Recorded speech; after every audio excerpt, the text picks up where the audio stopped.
दोस्तों आज इस वीडियो में हम इंपॉर्टेंट फॉल्स के बारे में बात करेंगे जिनको हिंदी में बोला जाता है जलप्रपात। दोस्तों पहले हम ट्रिक को समझेंगे, उसके बाद हम छोटा सा एक टेस्ट लगाएंगे। कुछ इंपॉर्टेंट क्वेश्चंस मैंने निकाले हैं जो एग्जाम में पूछे जा सकते हैं और पूछे जाते आ रहे हैं। तो फ्रेंड्स आप इस लेक्चर को पूरा देखिएगा। एक बात और मैं बता दूं तो आपको कि आपका बहुत अच्छा सपोर्ट मिल रहा है चैनल को, और ऐसा सपोर्ट ऐसा प्यार बनाते रहिएगा। आप खुद कंपेयर करो कि आपका पहले जीके कैसा था और चैनल से जुड़ने के बाद जीके कैसा है। दोस्तों आपको रिवीजन करने की बिल्कुल जरूरत नहीं पड़ेगी। काफी लोग कमेंट भी करते हैं कि मुझे मेरा जीके का नॉलेज बढ़ता जा रहा है, तो आप 6 महीने इसको दीजिए, इस चैनल को। 100% मैं बोल सकता हूं कि आपको जीके का आपका जो नॉलेज है वो 100% इंक्रीज होगा। देखिए क्या होता है, एग्जाम में हम जाते हैं एप्टीट्यूड रीजनिंग की तो प्रैक्टिस करके चले जाते हैं, बट जीके का हम रिवीजन बिल्कुल भी नहीं कर पाते हैं। तो ऐसे समय पे क्या होता है, जो हमने कुछ यूनिक तरीके से जो चीजें याद रख रही है वो हमको इंस्टेंटली उस एग्जाम में क्लिक हो जाता है। तो मेरा चैनल बनाने का मकसद भी यही था, और आपको हर वीडियो में मैं इसी तरीके समझाता हूं कि आपको सेकंड टाइम पे उसके रिवीजन करने की जरूरत नहीं पड़े। एक बार अच्छे से आपने प्रैक्टिस कर लिया, देन आप उसको अच्छे से सॉल्व कर सकते हैं क्वेश्चन को। तो फ्रेंड्स आप बस इस चैनल को 6 से 7 महीने अच्छे से पूरा देखिए। जो भी मैं ट्रिक्स एंड ट्रिक डालता रहता हूं आप कंटिन्यूसली उसको देखते रहिए और जुड़े रहिए इस चैनल के साथ में। आपका 100% जीके जो है मैं स्ट्रॉन्ग करके रख दूंगा। भरोसा रखिएगा दोस्तों, और आपका ऐसा ही प्यार बना के रखना। चलिए अब हम बात करते हैं, आते हैं हमारे टॉपिक पे कि इंपॉर्टेंट जलप्रपात, और उसकी हम ट्रिक देखते हैं। दोस्तों मैंने बहुत अच्छी सी ट्रिक बनाई है इसकी। चलिए हम स्टार्ट करते हैं। आपको जैसा कि स्क्रीन पर दिख रहे होंगे ये 5 इंपॉर्टेंट, बहुत ज्यादा इंपॉर्टेंट फॉल्स हैं, जलप्रपात हैं, जो कि एग्जाम में पूछे जाते हैं और पूछे जा सकते हैं। ठीक है, तो चलिए मैं आपको पहले बता देता हूं। जोग गोरसोप्पा जो है, ये जलप्रपात जो है ये शरावती नदी पे बना हुआ है और कर्नाटक में स्थित है। ठीक है, उसके बाद सेकंड नंबर पे है शिव समुद्रम, ये कावेरी नदी पर है और कर्नाटक में स्थित है। गोकक है जो गोकक नदी पर है और कर्नाटक में है। धुआंधार फॉल्स कहां पर है, नर्मदा नदी पर बना हुआ है और मध्य प्रदेश में स्थित है। हुंडुरु जो है वो स्वर्ण रेखा नदी पर है और झारखंड पे है। दोस्तों अब हमें कंफ्यूजन हो जाता है कैसे याद रखें, बार बार डिफिकल्टी होती है। अरे यार आज तो याद रहेगा, 3 दिन बाद भी याद रहेगा, बट एग्जाम जब आएगी 2-3-4 महीने का समय हो जाएगा बीच में, हमें याद नहीं रहेगा। इंस्टेंटली क्वेश्चन आया, हम गलत करके आ गए, तो क्या मतलब निकला हमका? उस टाइम हमने इतनी मेहनत करी उसको समझने में, क्या मतलब निकला हमारा फिर? तो आज मैं आपको जो ट्रिक बताऊंगा उससे मैं आपको परमानेंटली इसको याद करा दूंगा, बार बार रिविजन का झंझट खत्म।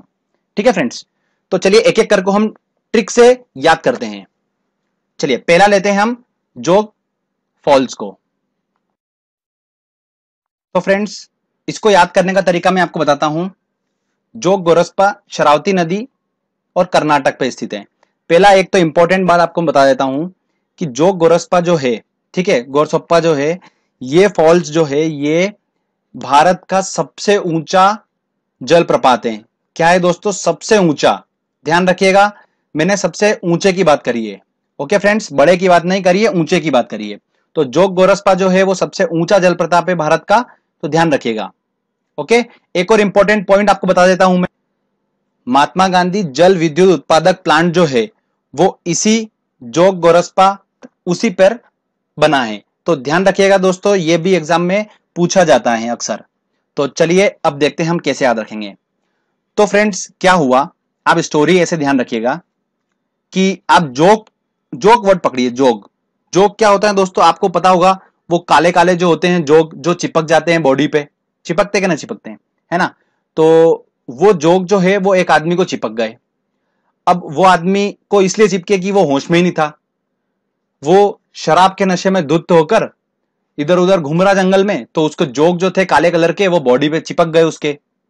ठीक है फ्रेंड्स, तो वो शराब के नशे में था। होश में होता तो शायद उसको नहीं चिपकते, बट वो शराब के नशे में था। अब शराब के नशे में दोस्तों क्या होता है, नाटक करता है ना कोई भी इंसान, उसको समझाओ तो समझता नहीं है, कुछ भी फालतू नाटक करता है। तो अब ये पूरी स्टोरी थी, अब मैं आपको पूरा एक्सप्लेन करता हूं। तो आदमी शराब के नशे में था और उसके जोग चिपक गए। तो इससे हमारा क्लियर हुआ कि जोग जो हमारा जलप्रपात है वो कहां पर स्थित है, शरावती नदी पर स्थित है। शराब से हमारा क्या हुआ, शरावती नदी बन गया। अब शराब पी के आदमी क्या करता है, ऑब्वियस सी बात है नाटक करेगा।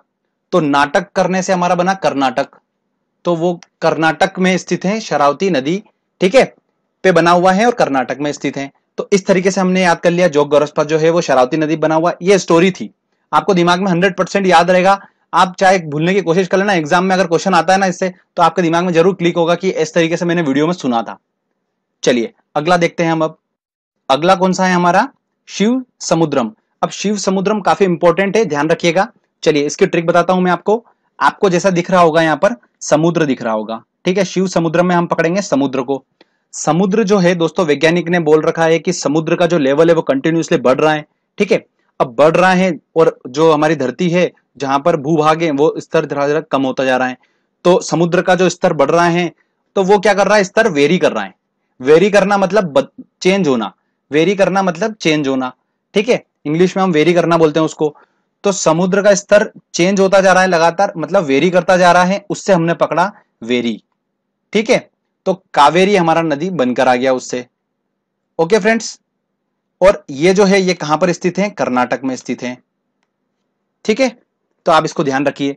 तो शिव समुद्रम हमने पकड़ लिया, समुद्र से पकड़ा हमने कि समुद्र का स्तर जो है वो कंटिन्यूसली क्या हो रहा है, चेंज होता जा रहा है। चेंज होना मतलब वेरी करना, और वेरी से हमने पकड़ लिया कावेरी। तो ऑप्शन में आपको समझ में आ जाएगा, आप आराम से उसको टिक कर लेंगे। और ये ध्यान रखिएगा दोस्तों, कर्नाटक में स्थित है, ठीक है। चलिए अगला हम देखते हैं।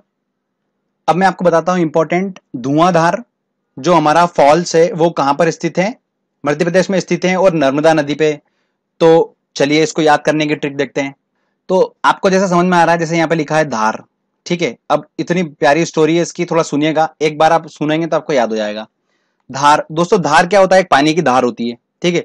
जब वो पानी की धार गिर रही थी तब क्या हुआ कि जैसे ही वो जमीन पे पड़ी, तो पड़ने के बाद क्या हुआ, उसके जो पानी की जो बूंदे थी वो आसपास पूरे जो उसके एरिया था वहां पर वो फैल गई। अब वो फैलने के बाद क्या हुआ दोस्तों, जो आसपास का जितनी भी लकड़ियां थी वहां पर, ठीक है, जंगल में, तो वहां पर वो लकड़ियां सारी क्या हो गई दोस्तों, गल गई। ऑब्वियस सी बात है, अगर पानी की कहीं धार गिरेगी जोरदार, तो जोरदार धार गिरने से आसपास वो पानी उचकेगा, और उचकने के बाद आसपास के जो एरिया है उसको पूरा गीला कर देगा, बिल्कुल।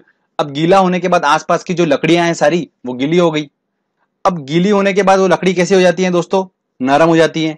सूखी लकड़ी बिल्कुल कड़क रहती है और गीली लकड़ी कैसी, एकदम नरम हो जाती है, ठीक है। तो अब नरम लकड़ी हो गई वो और गल गई। अब उसको मैं लेके आया और मैंने उसमें आग लगाने की कोशिश करी। तो अब दोस्तों वो गीली लकड़ी है, उसमें आग लगाऊंगा तो एकदम से आग तो लगेगी नहीं, वो धुआं धुआं कर देगी आसपास। तो उसने क्या करा, गीली लकड़ी ने पूरा आसपास धुआं धुआं कर दिया। तो फ्रेंड्स यही हमारी ट्रिक थी। अब इसको पूरा समझिए।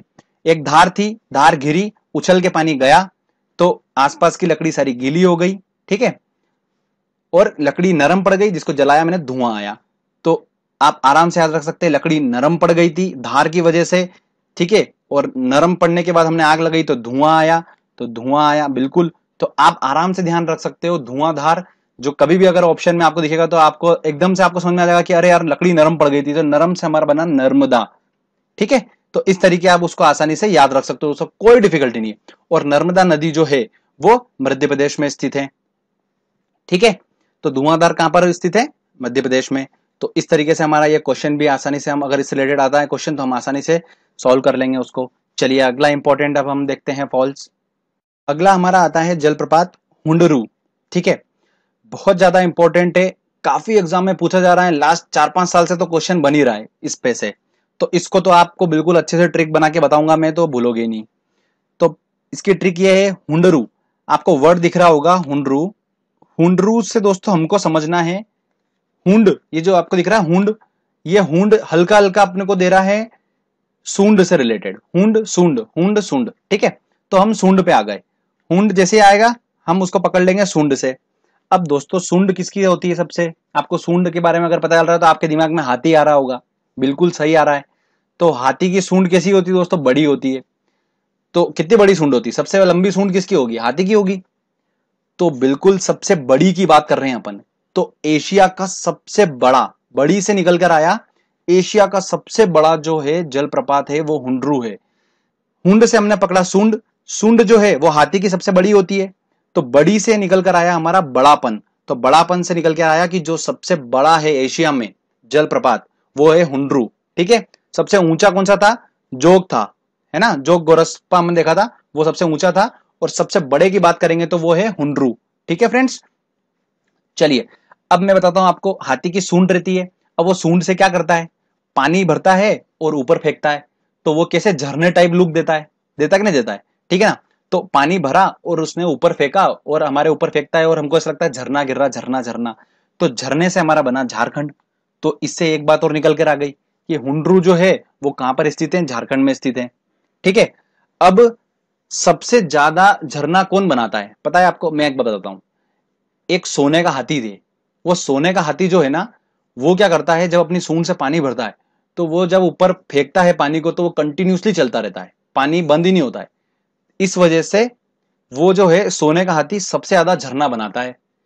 तो सोने का हाथी बनाता है तो आपको दिमाग में आ ही रही होगी इमेजिनेशन कि सोने का हाथी है, इस वजह से हमारा क्या है दोस्तों, स्वर्ण रेखा नदी पर हुंडरू स्थित है। ठीक है, सोना सोना हमको लेके आना था कुछ ना कुछ, तो मैं इस तरीके से उसको लेके आ गया आपके दिमाग में। तो हुंडरू जो है वो स्वर्ण रेखा नदी पर स्थित है। तो इस तरीके से दोस्तों हमारी ये ट्रिक है। तो आपको आसानी से याद रहेगा, हुंडरू आया तो सूंड निकल कर आ गई। सूंड जो होती है वो सबसे बड़ी किसकी होती है? हाथी की होती है। ठीक है ना, तो बड़ी बड़ी की बात हुई तो बड़ा, सबसे हुंडरू जो है सबसे बड़ा है, एशिया का सबसे बड़ा जल प्रताप है। और वो अपनी सूंड से पानी भर के फेंकता है तो झरना बनाता है, तो झरने से हमारा झारखंड निकल कर आ गया। और सबसे ज्यादा झरना कौन बनाएगा? सोने वाला हाथी। तो सोने का जो हाथी होगा वो बनाएगा, तो सोने से हमारा स्वर्ण बन के आया और स्वर्ण रेखा नदी पर स्थित है। तो इस तरीके से हमने इसको याद कर लिया। चलिए अगला देखते हैं हम इंपॉर्टेंट। अगला है दोस्तों हमारा गोकक जलप्रपात। वो कहां पर स्थित है? गोकक नदी पे स्थित है। गोकक जो कि थोड़ा हट के नाम आ रहा है तो आपको भी समझ में आ ही जाएगा कि गोकक जो है वो गोकक नदी पे स्थित है। ठीक है, और कहां पर है ये? कर्नाटक में है। ओके फ्रेंड्स, तो ये एक छोटा सा था। इसको ज्यादा कोई आपको, मुझे नहीं लगता कि इसको कोई ट्रिक बनाने की जरूरत पड़ेगी, आपको डायरेक्टली वो याद रह जाएगा। ऐसा जिस पे क्वेश्चन अगर बनेगा भी सही तो 100% ये बनेगा कि ये कहां पर स्थित है। तो ये कहां पर स्थित है? कर्नाटक में स्थित है, ध्यान रखिएगा। चलिए दोस्तों, अब हमने याद तो कर लिए इंपॉर्टेंट जलप्रपात, फॉल्स सारे याद हो चुके हैं हमें। अब हम इंपॉर्टेंट क्वेश्चन सॉल्व कर लेते हैं इससे और देखते हैं कि हमारी ट्रिक काम कर रही है कि नहीं कर रही है क्वेश्चन में। चलिए फ्रेंड्स, पहला हमारा क्वेश्चन है, भारत में सबसे ऊंचा जलप्रपात कौन सा है? ऊंचे की बात हो रही है। ठीक है, तो ऊंचा दोस्तों कौन सा था? मैंने आपको बताया था शिमसा। नहीं नहीं नहीं नहीं, बिल्कुल डी आंसर। जोग जोग जलोश्वा जो है भारत का सबसे ऊंचा है। ठीक है फ्रेंड्स, तो ध्यान रखिएगा इसकी हाइट कितनी है? 225 मीटर है। ठीक है, तो जोग हमारा आंसर होगा। एसएससी 2013 में क्वेश्चन पूछा गया था। अगला दोस्तों हमारा क्वेश्चन है सेकंड, शिव समुद्रम जलप्रपात किस नदी पर स्थित है? देखिए, अब शिव समुद्र हमने पकड़ा वर्ड समुद्र, जो कि हमने देख रखा था। समुद्र का लेवल कंटिन्यूसली अप डाउन हो रहा है, चेंज हो रहा है, मतलब वेरी कर रहा है। तो वेरी करना मतलब हमारा दोस्तों कावेरी, या ऑप्शन डी हमको समझ में आ गया। तो इस तरीके से हमने उसको क्लिक कर लिया। अगला क्वेश्चन देखते हैं, हुंड्रू जलप्रपात स्थित है। हुंड्रू से सूंड समझ में आई हमको। ठीक है, कावेरी नदी, चंबल, सोन नदी। ठीक है, हमको पता था कि सोने का जो हाथी है वो सबसे ज्यादा झरना बनाता है, क्योंकि हुंडरू से हमको सूंड समझ में आई और सूंड जो है वो सबसे बड़ी है, मतलब हुंडरू जो जलप्रताप है वो सबसे बड़ा है, पर ये पूछा ही नहीं उसने। उसके बाद अपना हमारा क्या था कि सूंड से वो पानी ऊपर फेंकता है, मतलब झरना बनाता है, झारखंड में स्थित है, वो भी इसने नहीं पूछा। पर इसने पूछा कि हुंडरू किस पे स्थित है। ठीक है, तो हमको याद था कि सोने वाला हाथी जो है वो ज्यादा झरना बनाता है, तो सोना स्वर्ण से निकल कर आया, तो स्वर्ण नदी, ऑप्शन डी सही होगा। इस तरीके से हमने इसको सॉल्व कर लिया। चलिए आगे इंपॉर्टेंट क्वेश्चन देखते हैं। और हम, महात्मा गांधी विद्युत प्लांट कहां पर स्थित है? मैंने आपको बताया था जो जोग प्रपात है हमारा, उसी पर महात्मा गांधी विद्युत प्लांट स्थित है। ठीक है, आरआरबी जीजी 2002 में पूछा गया क्वेश्चन दोस्तों, काफी टाइम हो चुका है तो अगेन पूछा जा सकता है, तो ध्यान रखिएगा। अगला क्वेश्चन है, निम्नलिखित में से कौन सा युग्म सही है? चलिए देखते हैं हम। आईएएस 2008 का क्वेश्चन है। गोकक नर्मदा नदी पर, नहीं, अलग सा वर्ड था गोकक, हमने देखा था गोकक कहां पर स्थित था? गोकक नदी पर स्थित था, तो ये तो ऑप्शन गलत हो गया। शिव समुद्रम, कावेरी, मतलब समुद्र का स्तर वेरी कर रहा है, तो हमारा तो ये बिल्कुल सही है। ये तो हमारा गलत हो गया था, ये हमारा बिल्कुल सही है। और जोग, शरावती नदी, जोग चिपक गए थे उसको क्योंकि उसने शराब पी ली थी बहुत ज्यादा, तो हमारा निकल के आ गया बिल्कुल। तो शरावती बिल्कुल सही है, मतलब 2 और 3 सही है, तो 2 3 ऑप्शन हमारा बी बिल्कुल सही है। तो इस तरीके से हमने उसको सॉल्व कर लिया। तो फ्रेंड्स, ये ट्रिक के माध्यम से हमें इंस्टेंटली उसी टाइम याद होगा एग्जाम में। आप सोचोगे कि मुझे कल इसका रिवीजन करने की जरूरत बिल्कुल भी नहीं है आपको। आपने बस ये वीडियो देख लिया ना, अब निश्चिंत हो जाइए। एग्जाम में आन दो क्वेश्चन, कोई टेंशन लेने की जरूरत नहीं है, आपको आसानी से सॉल्व हो जाएगा, आपसे बिल्कुल सॉल्व हो जाएगा, क्योंकि आप एप्टीट्यूड, रीजनिंग सबका रिवीजन कर सकते हो, बट जीके का नहीं कर सकते हो। तो मेरा वीडियो बनाने का मकसद ही यही होता है कि आपको बस मैं एक बार बता दूं कि आपको बस याद हो जाए इस तरीके से कि आपको एग्जाम में उसको देख के समझ में आ जाएगा कि ऑप्शन, अरे हाँ यही होगा यार, इस तरीके से मेरे को ऑप्शन आप पकड़ लोगे बिल्कुल। याद करी हुई चीजें तो सब भूल जाओगे एग्जाम में, क्योंकि वो सिचुएशन ऐसी खतरनाक होती है कि अच्छे अच्छे लोग अच्छे अच्छा चीजें भूल जाते हैं। तो हम कुछ यूनिक तरीके से पढ़ते हैं, हमारा पढ़ने का तरीका अलग है, तो हमको बिल्कुल याद रहेगा। ठीक है फ्रेंड्स, मेरे को जितनी भी एग्जाम में देता था जीके में, मतलब मैं 90% क्वेश्चन आसानी से सॉल्व कर लेता था, सिर्फ इन यूनिक ट्रिक की वजह से। तो फ्रेंड्स मैं वो चाहता हूं कि वो नॉलेज सब आपको मैं दे दूं इन वीडियो के माध्यम से, जिससे आपको बेनिफिट मिले और आप अच्छी अच्छी एग्जाम्स, गवर्नमेंट एग्जाम जो है वो आसानी से क्रैक कर पाइए। तो फ्रेंड्स अगर आपको ये वीडियो अच्छा लगा है तो जल्दी से इस चैनल को सब्सक्राइब कर दीजिए, क्योंकि मैं अच्छे अच्छे वीडियोस आपके लिए लेकर आने वाला हूं। अभी काफी टॉपिक अपने बचे हुए हैं, मैं हिस्ट्री पे भी लेके आऊंगा, मैं ज्योग्राफी पे भी लेके आऊंगा, साइंस पे और पॉलिटी पे, कॉन्स्टिट्यूशन पे भी मेरा वर्क चल ही रहा है। साथ साथ मैं आपको हर चीज का टॉपिक, हर एक टॉपिक पे अच्छे अच्छे अच्छे क्वेश्चंस बनाकर और स्टेट बनाकर और ट्रिक बनाकर मैं आपको समझाऊंगा।